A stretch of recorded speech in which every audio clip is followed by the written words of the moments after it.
Corbregeot. Bonjour Philbert. Bonjour Caroline. Vous êtes multitâche, multicarte, je ne savais pas trop comment vous présenter. Auteur, conférencier, à la tête d'entreprise également, et avec un parcours qui a inspiré donc le livre dont nous allons parler aujourd'hui. Et donc voilà, je me présente à l'antenne aux téléspectateurs.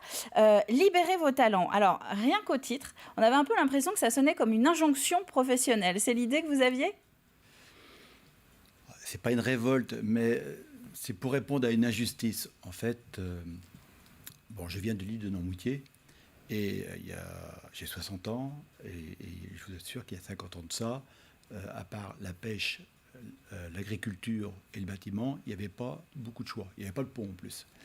Et je revois ma mère encore qui me dit, quand je lui montre mon bulletin de notes, à la fin de CM2, non, c'est pas la peine, Philbert, tu seras maçon comme ton père. C'était décidé d'avance. C'était décidé d'avance et moi je rêvais d'être avocat. Vous voyez un peu le choc. On n'est pas sur les mêmes secteurs professionnels. Voilà. Donc je me suis dit, plus tard, je vais combler tout ça. Donc ce qu'on peut découvrir au début de votre livre, c'est que vous avez quitté Noirmoutier à un moment clé de votre jeunesse pour l'Auvergne. Vous êtes parti sur Clermont, c'est ça, pour travailler. Oui, tout à fait. En fait, donc j'ai fait un CAP d'électromécanicien, parce que j'ai eu le droit qu'à ça, entre guillemets. On a négocié avec le directeur d'établissement Les Sorbets pour que je puisse faire un CAP. L'école voulait vous porter, c'est ça, un petit peu plus loin que l'ambition de vos parents ? Un bac C. Donc un bac C, et puis là, mes parents n'ont pas voulu. Tu seras maçon comme ton père. Bon, ok, on veut bien, mais 2 ans. Un CAP d'électromécanicien, que je n'ai pas choisi d'ailleurs. Et donc je suis parti à Clermont-Ferrand. Quelques mois pour finir un peu ce cycle-là, mais très très vite je suis rentré dans la vie active, malheureusement, comme vous voyez à la chaîne, chez Renault, à Nantes. Ah, vous êtes revenu donc sur les Pays de la Loire. Ce qui est marquant, et ce que vous mettez aussi en avant ce que vous avez mis en avant quand on a préparé et échangé sur cet entretien, c'est que ce livre, il est notamment dédié à vos sœurs et à tous les Vendéens, alors plus particulièrement aux Noirmoutins. Il y a une raison particulière à cela, je suppose. Oui, la raison, c'est toujours par rapport à l'injustice, en fait. Moi, j'ai pu évoluer grâce au cours du soir, on va en parler, grâce à l'itinéraire que j'ai fabriqué. Mais j'ai beaucoup de collègues qui, eux, n'ont pas évolué. Mais par contre, ils n'avaient pas forcément envie, parce qu'ils voulaient être pêcheurs, marins ou agriculteurs, comme leurs parents. Et puis, j'avais 3 sœurs. 3 sœurs qui, elles, auraient pu faire autre chose, mais qui sont restées fidèles à leur famille, à leur territoire, et qui sont un peu, je dirais, quelque part sacrifiés, quoi. C'était l'autre possibilité de vie que vous auriez pu également avoir si vous n'étiez pas parti donc, pour les études, les stages, et ensuite entrer dans la vie active. Tout à fait. Et alors, comment vous en êtes arrivé justement à cette méthode, ou en tout cas à cette envie d'inciter les gens à aller au bout de leurs envies et à faire le métier qu'ils souhaitent ? Alors, d'abord, il faut rappeler le contexte. Au départ, quand j'étais ouvrier à la chaîne, je vais voir mon chef d'équipe, et puis je lui dis, tiens, il me dit que c'était pas mal, le travail était pas mal, il me dit, tu es courageux, travailleur, entre guillemets, je lui dis, c'est normal, je suis vendéen, et à l'époque, c'était à Nantes. Mais ça se dit toujours, ça, vous savez. Ah bon, continuons. Et puis, il me dit, oui, mais tu vois, c'est très bien, Philbert, mais t'as pas ton bac. Entre guillemets, reviens dans quelques années. Là, c'était le diplôme. Vous étiez confronté au manque de diplôme, alors que l'envie était là. Et puis, le travail était satisfaisant. Donc, pour faire court, j'ai décidé de prendre des cours du soir. Et là, je ne savais pas que j'allais en prendre pour 20 ans.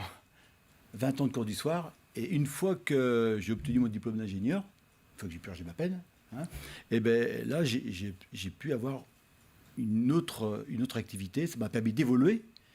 Mais ce qui est terrible dans tout ça, c'est l'attitude d'une grande société. Parce que j'ai dû arrêter tous les 5 ans quand même. Tous les 5 ans, je devais démissionner parce qu'on ne me reconnaissait pas. Donc, une fois que j'ai mon diplôme d'ingénieur, je vais voir le DRH d'une grande société, le numéro 1 mondial, puis je lui dis, qu'est-ce que vous pouvez faire ? Alors lui, il me dit d'un ton paternaliste et condescendant, Monsieur Corbregeot, c'est très bien, vous êtes courageux et travailleur, rebelote. Donc je redis, c'est normal, je suis vendéen. Mais là, ça n'a pas marché ce coup-ci. Il m'a dit, vous savez, chez nous, un arts et métier est directeur de production, un ingénieur des mines, directeur d'usine, et un polytechnicien est directeur de département. C'est dommage, vous n'êtes pas dans la nomenclature. Et vous manquez encore ces fameux papiers Et pourtant, j'avais un diplôme d'ingénieur du Conservatoire national des arts et métiers. Mais ce qui veut dire par là, c'est qu'il y avait des castes et on n'en finit pas, quoi, en fait, avec ces diplômes, ces autres diplômes. Et là, je me suis dit, stop, maintenant, je vais me consacrer, justement. Ma quête va être de libérer le talent, puisque moi, j'ai pu évoluer. J'avais quand même réussi d'ouvrier à la chaîne à directeur. Hein. J'étais rendu à directeur, mais en changeant de société, et directeur d'un leader européen. Donc ça y est, j'avais fait mon évolution sociale. Mais quand même, je trouvais que c'était un peu injuste. Alors Philbert, comment fait-on justement parmi les téléspectateurs qui nous regardent si on se pose des questions, on a peut-être envie, mais on n'ose pas forcément changer de métier. Qu'est-ce qu'on peut trouver dans votre livre justement pour nous aiguiller? Alors, comme vous le dites, il y a beaucoup de gens qui ont envie en ce moment. Oui. Parce qu'ils sont provoqués par la crise. La période est propice à l'envie de changement. Et là, on est dans la réactivité plutôt que la proactivité. Donc, c'est bien de commencer.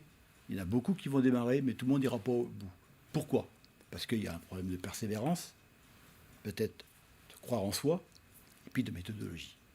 Alors, pour la méthodologie, j'ai ce qu'il faut, d'accord? Le reste, je ne vais pas pouvoir le faire à la place des gens. Oui, c'est ça. C'est-à-dire que vous donnez des tuyaux concrets, matériels. Ah oui, je vais donner non seulement une méthodologie concrète pour arriver jusqu'au bout, parce que j'ai quand même accompagné des centaines, des milliers de personnes qui ont tous réussi à rebondir. Donc je vais donner, c'est pour ça que j'ai voulu le faire à 60 ans. Hein. J'ai donné ces outils concrets, mais en même temps, la démarche permet de créer un état d'esprit qui permet de passer à la fois les saisons riches et les saisons pauvres. Parce que quand on y va, on sort de l'été, ouais, bon, je vais faire des cours. Oui, mais au bout de 6 mois, ouais, c'est difficile. Alors, comment on fait pour ne pas lâcher? Il faut tenir la distance. Il faut tenir la distance. Donc, pour tenir la distance, il faut commencer par le point de départ. Comme je dis, on le dit souvent en Vendée, il faut remettre l'église au centre du village. Le centre du village, c'est le bilan de potentiel, son potentiel. Bien se connaître permet de se mettre à la bonne place. C'est le point de départ. Si vous ne savez pas d'où partez, vous aurez du mal à imaginer la distance qui reste à parcourir. Donc là, vous parlez bilan de compétences, par exemple? Eh bien non, justement. Bien vu. Le bilan de compétences, les compétences, comme disait Confucius, les compétences, c'est le passé, quoi. Et c'est une lanterne accrochée à votre dos qui n'éclaire que le passé. Non, moi je vous parle du potentiel. C'est un projecteur qui éclaire l'avenir. Donc les compétences, vous l'avez fait. Le potentiel, c'est des aptitudes, si on veut faire un peu de pédagogie, des aptitudes à faire quelque chose de remarquable si on l'exploite. Mais si on ne l'exploite pas, on n'en fait rien. Et si on ne le connaît pas, encore bien moins. Donc le premier, pour connaître le bilan potentiel, il y a 10 outils pour ça. Et ces outils, eh bien, on va pouvoir les retrouver justement dans votre livre. Philbert Corbregeot, merci beaucoup d'être venu en plateau. Ces 8 minutes d'interview ne suffisent pas pour aller au bout de la démonstration. On ne peut que vous encourager donc à consulter ce livre, Libérez vos talents. C'est aux éditions Erol et c'est donc écrit par un Noirmoutrin nantais d'adoption. Mais en tout cas, vendéen dans les tripes. Oui. Ça, on l'a bien compris. Merci beaucoup, merci à vous.